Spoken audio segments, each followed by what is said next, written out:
और इस घोल के माध्यम से आपकी फसल में फास्फोरस, नाइट्रोजन, पोटास या फिर अन्य जो माइक्रो न्यूट्रिएंट है, मैग्नीशियम है, कैल्शियम है, ये सारे माइक्रो न्यूट्रिएंट की पूर्ति ये एक प्रकार का जो घोल बनाया है अपन ने, ये पूर्ति आपकी फसल में कर देगा।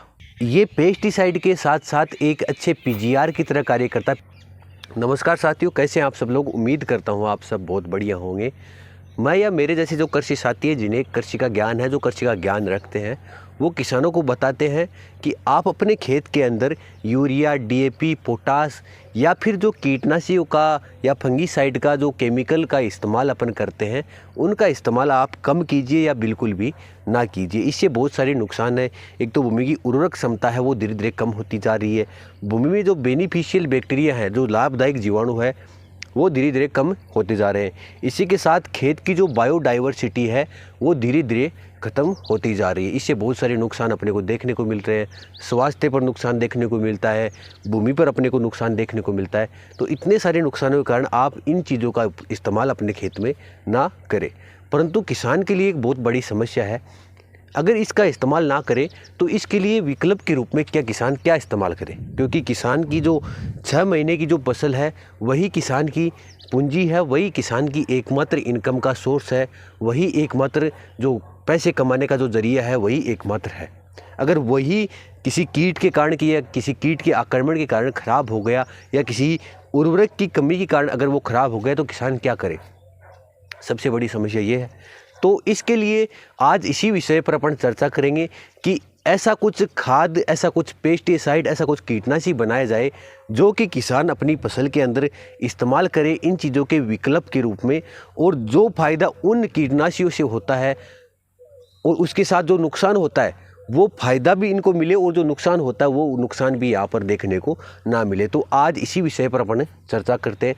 तो आज जो अपन कीटनाशियों और पीजीआर जो दोनों चीज़ों का काम करेगा, अगर इसकी बात करें तो ये सभी प्रकार के कीटों के लिए कीटनाशी की तरह कार्य करेगा। और जो बेनिफिशियल कीट है, बेनिफिशियल इंसेक्ट है, जिस प्रकार से लेडी बर्ड बीटल है या केंचुए है, तो इनको ये बिल्कुल भी नुकसान नहीं पहुँचाएगा। तो अगर इसकी बात करें कि किसान साथी इसको किन किन उत्पादों की मदद से बना सकते हैं, अगर इसकी बात करें तो सबसे पहले आपको नीम की जो निमोलिया होती है उनकी आवश्यकता पड़ेगी। अगर इसकी मात्रा की अपन बात करें तो इसकी मात्रा रहेगी 2.5 किलो, 2.5 kg। परंतु अगर आपके पास नीम की निमोलिया उपलब्ध नहीं है तो आप नीम के पत्तों का भी इस्तेमाल कर सकते हैं। नीम के पत्ते इस्तेमाल करने के बाद इसमें सरसों की खली का इस्तेमाल अपन करते हैं। तो सरसों की खली की अगर मात्रा की बात करें तो आपको सरसों की खली 2 से 2.5 किलो तक इस्तेमाल करनी है। सरसों की खली का मुख्यतः प्रयोग फसल में न्यूट्रिएंट की पूर्ति के लिए करते हैं कि जो भी सूक्ष्म पोषक तत्व फसल में आवश्यक होते हैं वो सारे के सारे इस सरसों की खली के उपयोग से पूर्ण हो जाएंगे। इसके बाद आवश्यकता पड़ेगी अपने को गोबर की। कई बार क्या होता है, अगर कोई कृषि विशेषज्ञ इसके बारे में बताता तो हमेशा यही बताता है कि आप 10 लीटर गौमूत्र का यूज कीजिए, 20 लीटर गौमूत्र का इस्तेमाल कीजिए, आपको 20 लीटर गौमूत्र की आवश्यकता पड़ेगी। अगर एक किसान होने के नाते अगर बात करें कि गौमूत्र को किस प्रकार से इकट्ठा किया जाए, अगर आपको 20 लीटर या 10 लीटर गौमूत्र इकट्ठा करना है तो कम से कम आपको 15 दिन आपको लगातार मेहनत करनी पड़ेगी कि गाय के पास बैठा रहना पड़ेगा, कब वो जो मूत्र का त्याग करे उसके बाद अपन उसको इकट्ठा करें। अगर ऐसी डिफ़िकल्ट परिस्थितियों में किसान को बताया जाए कि आप इन चीज़ों का इस्तेमाल करें तो किसान यही सोचेगा क्यों ना मैं 500 रुपये का पेस्टिसाइड लाकर ही अपने खेत में इस्तेमाल कर दूं इन सारी परेशानियों से बचने के लिए। तो आप गौमूत्र का इस्तेमाल न करके आप गोबर का भी इस्तेमाल कर सकते हैं, क्योंकि अपन को इसका इस्तेमाल बैक्टीरियाओं के लिए या फिर जो भी अपने को गोबर में उपस्थित जो न्यूट्रिएंट है, फास्फोरस है, नाइट्रोजन है या पोटास या अन्य माइक्रो न्यूट्रिएंट, अन्य सूक्ष्म पोषक तत्व है, उनके लिए अपन इसका इस्तेमाल करेंगे। तो अपनी 2 चीज़ें हो गई, नीम हो गया, नीम के पत्ते हो गए। अगर आपके पास निमोलिया नहीं है तो नीम के पत्ते इस्तेमाल कर सकते हैं। गोबर हो गया, गोबर अगर इसकी मात्रा की बात करें 2 से 2.5 किलो आप गोबर का इस्तेमाल कर सकते हैं।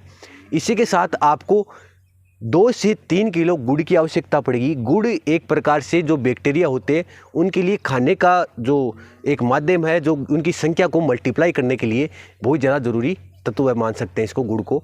इसी के साथ आप इस्तेमाल करेंगे बायोडिकम्पोजर के घोल का। अगर एक जो मैंने पढ़ा था कहीं पे, अगर मटका खाद बनाई जाती है उसमें बायोडिकम्पोजर का इस्तेमाल नहीं किया जाता। जबकि बाकी जो चीज़ें हैं इनका इस्तेमाल यहाँ पर किया जाता है क्योंकि हमने एडिशनल एक एक्स्ट्रा रूप के में बायो डिकम्पोजर का इस्तेमाल किया।